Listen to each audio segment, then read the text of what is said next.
Hello বন্ধুরা, রবিবারের সন্ধ্যাতে আরও একটা ঘটনা শেয়ার করবার জন্য আপনাদের সঙ্গে আমি সুদেষ্ণা ফিরে এসেছি।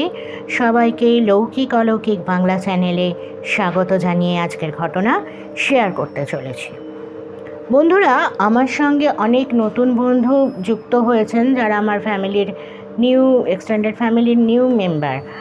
তো তারা হয়তো সব ভিডিও দেখে উঠতে পারেননি। তো এর আগে আমি একটা ভিডিও বা ঘটনা শেয়ার করেছিলাম আপনাদের সঙ্গে।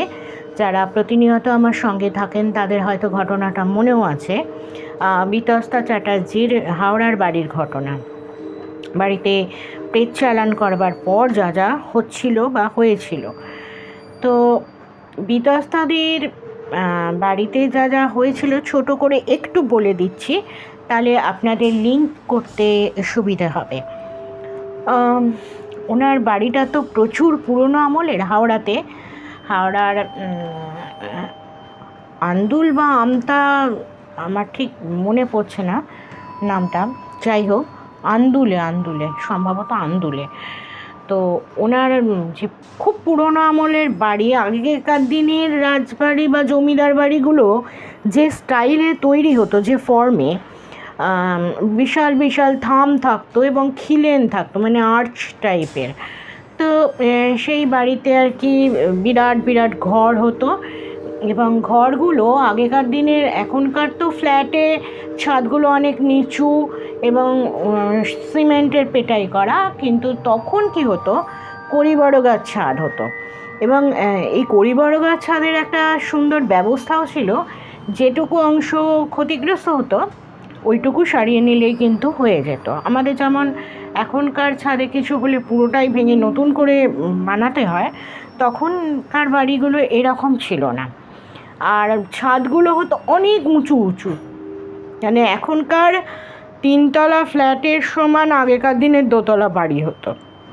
অনেকটা করে গ্যাপ থাকতো, সিঁড়িগুলো ওরকম অনেকটা করে গ্যাপ থাকতো। যারা আমার সঙ্গে পুরনো দিনের মানুষরা আছেন তারা তো এই ঘটনা, মানে এই ধরনের বাড়ির স্ট্রাকচারেই থেকে অভ্যস্ত ছিলেন একটা সময়। হয়তো এখন তাদের ফ্ল্যাটেই থাকতে হচ্ছে, কিন্তু সেই সময়টা ওই রকম বাড়িতে তারা থেকে অভ্যস্ত ছিলেন। এবং অনেকটা জায়গা জমি থাকতো, বাড়ি সংলগ্ন পুকুর থাকতো। এটা খুব কমন স্ট্রাকচার ছিল পুরনো বাড়িগুলোর। এবং সেরকমই বাড়িটা ছিল বিতস্তাদের। বিশাল জায়গা জুড়ে বাড়ি, অন্তত 12-13 কাঠা জায়গা জমি জুড়ে ওনার বাড়িটা হবে। এবং সেই পুরনো আমলের বাড়ি, বিরাট বিরাট থাম, তার উপরে আর্চ করা, মানে খিলেন করা, ওপর নিচে পার্ট করা জানলা, মানে মাঝখানটা একটুখানি কাঠ দেওয়া, ওপরে পাল্লা আলাদা নিচের পাল্লা আলাদা, বড় বড় জানলা। তো ওনার বাড়িতে তো ওনারই আত্মীয় স্বজন প্রেস চালান করেছিলেন। তো সেইটার পর থেকে ওনার 17টা কুকুরের মধ্যে অনেকগুলো কুকুর মারা যায়। এবং প্রত্যেকটা কুকুর আগের দিন রাত্রে হঠাৎ করেই অসুস্থ হয়ে পড়ছিল এবং মনে হচ্ছিল যেন সিরিঞ্জ করে তার শরীর থেকে কে রক্ত চুষে নিয়েছে। আর সকালবেলা ঝরা পাতার মতন কুকুরগুলোর চেহারা হয়ে যাচ্ছিল। আস্তে আস্তে কটা কুকুর ওনার মারা যায় এইভাবে। এবং তারপরেও একদিন বিতস্তাদি অত্যন্ত ভালো সুগায়িকা, উনি গান ভীষণ ভালো করেন। তো ওনার এই গুণটি ওনার পুত্র পেয়েছেন। তো ও ভীষণ ভালো আবৃত্তি করে, গান করে। এবং আমি ওনাদের ব্যক্তিগতভাবে, মানে ওনার যে পিতৃপুরুষদের বাড়ি সেটাও বেলঘরিয়াতেই, আমার বাড়ির কাছাকাছি। এবং আমি প্রত্যেককেই পার্সোনালি চিনি, মানে ওনাদের পরিবারটা পুরো আমাদের পরিবারের সঙ্গে একটা পারিবারিক সম্পর্কের মতোই ছিল। এবং পরিবারের সকলকেই আমি চিনি। ওদের এই মানে ফ্যামিলিটাই পুরো আর কি গান বাজনা আবৃত্তি নাটক, মানে কালচারাল একটা পরিবেশ ওনার বাড়িতে সবসময় ছিল। যদিও ওনার নিজের বাবা ছিলেন একজন অ্যালোপ্যাথিক ডাক্তার। তো সেই সূত্রে, জন্মসূত্রে রক্তে ওনার গান কবিতা আবৃত্তি করার ক্ষমতা, এগুলো তো ওনার রক্তেই রয়েছে। আর সেই রক্ত ওনার ছেলেও যেহেতু বহন করে চলেছে, ভীষণ ভালো গান করে, আবৃত্তি করে। তো এর আগে যে ঘটনাটা ওনাদের সঙ্গে হয়েছিল সেটা হচ্ছে, গান ওরা রেকর্ড করছিলেন, রাত্রি হয়ে গেছিলো, সন্ধ্যে থেকেই রেকর্ড করছিলেন। পরের দিন একটা প্রোগ্রাম ছিল, অনলাইন প্রোগ্রাম ছিল, সেটা ছিল কোভিডের সময়, এবং অনলাইন প্রোগ্রামের জন্য ওরা রেডি হচ্ছিলেন। তো ওরা কি করেছিলেন, রেকর্ড করছেন এমন অবস্থায় শেষের দিকে একটু যখন রাত হয়ে গেল, ছেলে যখন গানটা রেকর্ড করছে, একটা জায়গায় গিয়ে বারবার ভুল হচ্ছে, এবং উনি তখন বললেন ঠিক আছে একটু প্র্যাকটিস করে নিলে তো সুবিধা হবে, করে নিয়ে চল রেকর্ড করে আমরা শুয়ে পড়ি।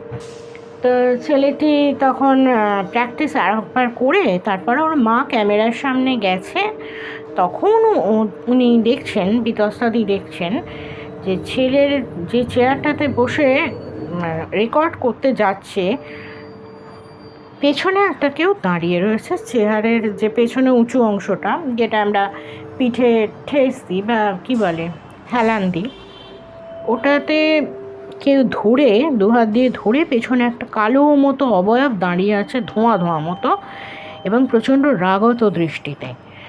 তখন অলরেডি রাত 12টা ওভার হয়ে গেছে। তো তখন উনি বলেছিলেন যে ছেড়ে দে, আজকে আর কিছু করে দরকার নেই, চল চলে যাই, কালকে রাত 12টা নাগাদ, কালকে সকালে আমরা প্র্যাকটিস করে ওটা রেকর্ড করে নিয়ে আমরা বিকেলে তো প্রোগ্রাম, অসুবিধা হবে না, এখন চল শুয়ে পড়ি, বলে উনি ওখান থেকে চলে গিয়েছিলেন। তা কুকুরগুলোর সাথে ওনার এইরকম ঘটনা ঘটেছিল। এইবার সেই সময় উনি একজনের কাছে গিয়েছিলেন, যিনি আর কি তন্ত্র সাধনা করেন। তা তিনি বাড়িটা মাস 6 জন্য বন্ধন করে দিয়েছিলেন এবং বলেছিলেন একটা বড় যজ্ঞ করতে হবে। তো যজ্ঞটার বিশাল খরচের একটা ব্যাপার ছিল, সবসময় তো সেটা মানুষের পক্ষে করা সম্ভব হয় না। আমরা সবাই জানি আমরা মধ্যবিত্ত, এবং কথায় কথায় এত খরচ করা সবার পক্ষে সম্ভব হয় না। তো উনি বলেছিলেন আমি দেখছি কতটা কি করতে পারি, আমি পরে জানাচ্ছি। যজ্ঞটা উনি নিজের মতো, আর একজন পুরোহিত ব্রাহ্মণ ওনার পরিচিত, তার কথা মতো নিজেরা একটা যজ্ঞ করেছিলেন, এবং প্রতি মাসেই ওই যজ্ঞটা করতে হয়। তারপর আর একজন দাদাকে বলা হয়েছিল, যিনি আবার এইসব নিয়ে কালচার করেন।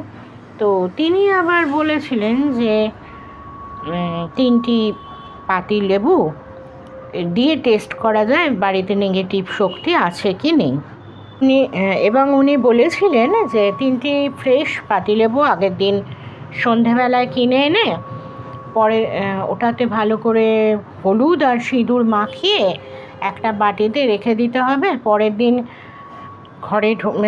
ঘরে রাখতে হবে, যে কোনো একটা ঘরে রাখতে হবে, এবং দরজা বন্ধ করে তালা দিয়ে চলে আসতে হবে।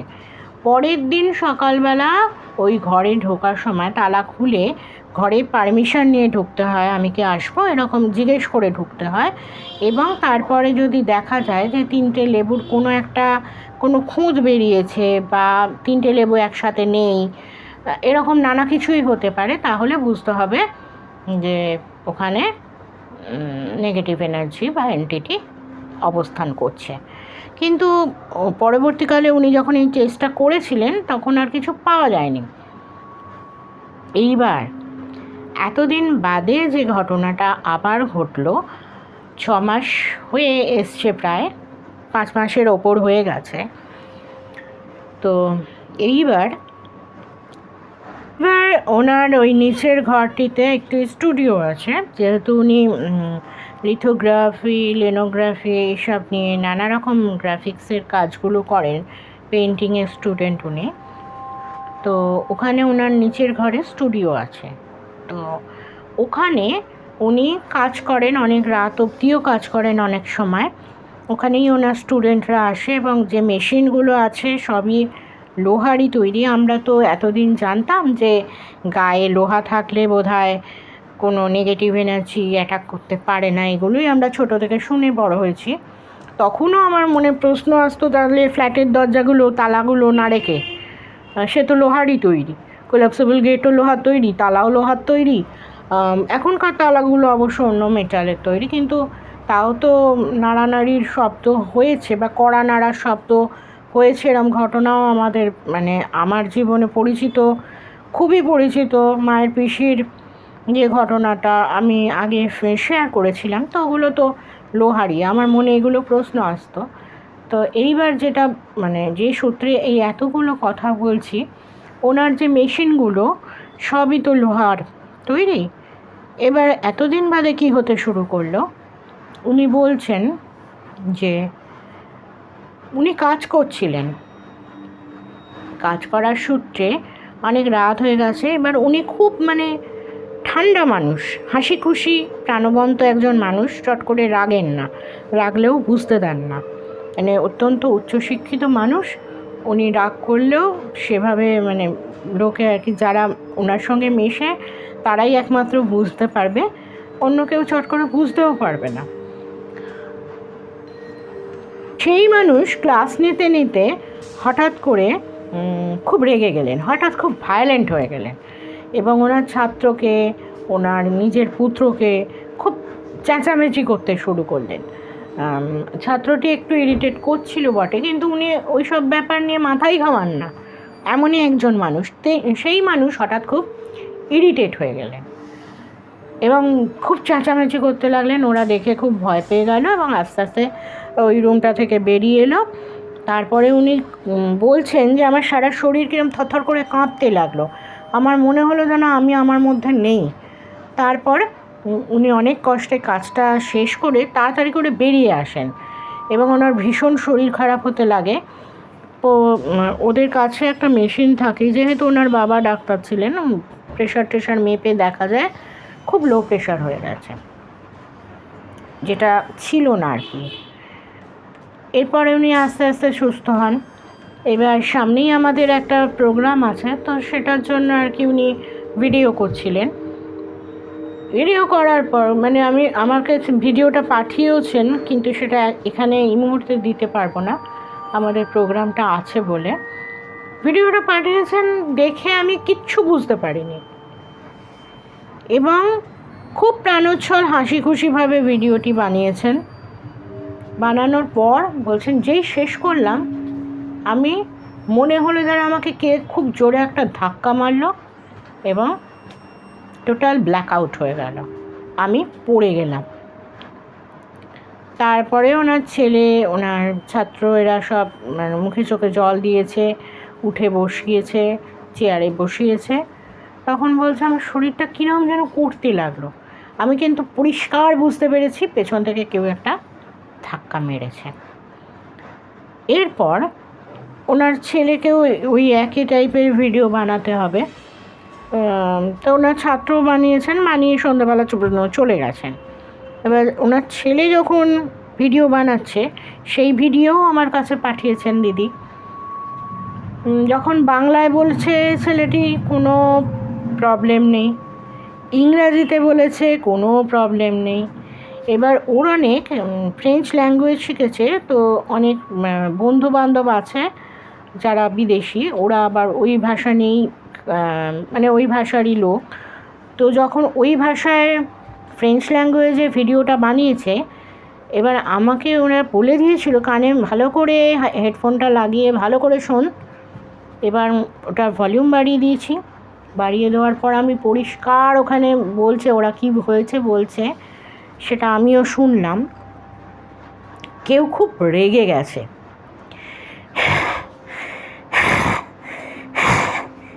এই রকম একটা আওয়াজ পেছন থেকে হচ্ছে ভিডিওটার। আমরা পরিষ্কার শুনলাম, রীতিমতো একটা ভয়ের ব্যাপার শুনলাম। ওটা ভিডিওটা রাখবো কি না আমারও একটা আছে, আমি ওকে বললাম আমি বাংলার ইংরেজি ভিডিওটা এডিট করে রাখবো, আমি এই ফ্রেঞ্চ ল্যাঙ্গুয়েজে আমি এটা রাখছি না, ওটা তুই তোর বন্ধুদের পার্সোনালি সেন্ড কর। এবং এই যে আওয়াজটা হলো ওই ঘরের মানে ওই স্টুডিওর ওই কোণাটা থেকে, মানে যেই জায়গাটা ওরা চেয়ারটা পেতে বসছে, বাট পার্টিকুলার ওই জায়গাটাতে হচ্ছে, পার্টিকুলার ওইখানে যে লাইটটা রয়েছে সেটাই ব্লিঙ্কিং করছে এবং মানে খুব একটা ভয়ের একটা পরিবেশ তৈরি হচ্ছে, আধো অন্ধকার হয়ে যাচ্ছে এবং সেই ঘটনা এখনও অব্যাহত রয়েছে। পরবর্তীকালে কি হয় সেটা আপনাদের সঙ্গে পরে শেয়ার করে জানাবো। তো এই ছিল হাওড়ার বাড়িতে, ওই দিদির বাড়িতে ঘটনাগুলো যা যা ঘটেছে বা ঘটে চলেছে আপনাদের সঙ্গে আজকে শেয়ার করলাম। এবার আপনারাই বলুন এটা কী ব্যাখ্যা দেবো। যারা বিশ্বাস করেন না তো করেন না, তারা এন্টারটেনমেন্টের জন্য শুনবেন, প্রতিবারের মতো এবারেও বলে দিলাম। আর যাদের সাথে ঘটনা ঘটে, আমরা যারা ভুক্তভোগী, আমাদের সঙ্গে যে ব্যাপারগুলো অতীতেও ঘটেছে, ভবিষ্যতে যে ঘটবে না তাও না, কারণ আমরা নাকি খুব ভালো মিডিয়াম। এটা আমার এক তান্ত্রিক দাদা বলেছে, আমরা খুব ভালো মিডিয়াম, আমাদের সঙ্গে ওদের যোগাযোগ করতে নাকি সুবিধা হয়। সেটা জন্মের রাশিচক্রের ব্যাপার আছে, জন্মের সময় আর কি, সেটা আমি জানি না। কিন্তু রিসেন্টলি এই 2 দিন আগেও হঠাৎ আমি রাত্রে, কোথাও কিছু নেই, ফ্ল্যাটের মধ্যে আমার মেয়ে আর আমি ঘরে ছিলাম, কোথাও কিছু নেই, আমি হঠাৎ করেই ভীষণ ভয় পেয়ে গেলাম। কোনো কারণ নেই, কিন্তু আমি কিচ্ছু দেখিনি, কিচ্ছু হয়নি ঘরের মধ্যে, আমি হঠাৎ করেই খুব ভয় পেয়ে গিয়েছিলাম। তো যাই হোক, সেটা আবার গায়ত্রী মন্ত্র জপ করতে করতে কেটেও গেল। তা আমাদের সঙ্গে যাদের সঙ্গে এই ঘটনাগুলো ঘটে, যারা ভুক্তভোগী, এমন তো নয় যে আমি খুব ভীতু, কিন্তু ঘটনাগুলো তো আমাকে ফেস করতে হয়েছে, অনেক ঘটনা। আপনারা পুরনো প্রিভিয়াস ভিডিওগুলো দেখলে বা শুনলে অবশ্যই শুনে নেবেন, তাহলে জানতে পারবেন যে জীবনে অনেক কিছুই ঘটে যেগুলোর কোনো ব্যাখ্যা পাওয়া যায় না। তো তাদের জন্য, যাদের জীবনে এরকম ঘটনা ঘটে, তাদের জন্য বিশ্বাস করতে অসুবিধা হয় না। আর প্রতিবারের মতো আপনাদের কাছে একান্তই অনুরোধ করব, যাদের জীবনে এরকম ঘটনা ঘটেছে বা পরিচিত কারো জীবনে এরকম ঘটনা ঘটেছে, তারা অবশ্যই আমার সঙ্গে শেয়ার করুন এবং প্রচুর পরিমাণে শেয়ার করুন, যাতে চ্যানেলের মাধ্যমে আমরা আরও মানুষজনের কাছে ঘটনাগুলো পৌঁছে দিতে পারি। হ্যাঁ ভাই, 2024-এও ঘটছে এবং এখনও ঘটেছে, কদিন আগেও ঘটেছে, সেসব ঘটনা এক এক করে আপনাদের সঙ্গে শেয়ার করব। যারা গায়ের জোরে মানতে চাও না বা মানতে চান না, তাদের একটাই কথা বলবো, না মানেন, কিন্তু খবরদার এদের যেন চ্যালেঞ্জ জানাতে যাবেন না, তাহলে কিন্তু খুব মুশকিল হয়। এবং এই চ্যালেঞ্জ জানাতে গিয়ে একটি ছেলের জীবনে কি ঘটেছে পরবর্তীকালে আপনাদের সঙ্গে শেয়ার করব। তো এভাবেই আমার সঙ্গে থাকুন, সবাই ভালো থাকুন, সুস্থ থাকুন। কি আর বলবো, আমাকে ঘটনাগুলো লিখে পাঠান বা হোয়াটসঅ্যাপ নাম্বার দেওয়া থাকে ডেসক্রিপশন বক্সে, আমাকে ঘটনাগুলো ভয়েস রেকর্ড করেও পাঠাতে পারেন, আর লিখে পাঠাতে চাইলে মেল আইডিও দেওয়া থাকে। কোনো রকম কোনো অসুবিধে আপনাদের হবে না, আপনারা যদি যোগাযোগ করতে চান তো। আর সবাইকে বলবো অবশ্যই যোগাযোগ করুন, কমেন্ট বক্সে কমেন্ট করে জানান যে কেমন লাগলো। এরপর পরের সপ্তাহে আরও একটা ঘটনা নিয়ে এবং যখনই পারবো একটি করে গল্প নিয়েও, বিভিন্ন বিখ্যাত বা নতুন নামী লেখকদের ঘটনা বা গল্প নিয়ে আপনাদের কাছে আরও একটি করে সপ্তাহে 2 দিন করে আসবার চেষ্টা করি। হয়তো মাঝে মাঝে নানা কারণে হয়ে ওঠে না, একদিন আসি একদিন আসতে পারি না, এরকম হয়েছে, তার জন্য আমি ক্ষমা চেয়ে নিচ্ছি। কিন্তু আমি চেষ্টা করব একটি করে ঘটনা এবং একটি করে গল্প আপনাদের সঙ্গে শেয়ার করে নিতে। তো কেমন লাগলো অবশ্যই জানাবেন কমেন্ট বক্সে। আজকে এই পর্যন্ত জানিয়ে শুভরাত্রি জানিয়ে আমি বিদায় নিচ্ছি। আমি সুদেষ্ণা।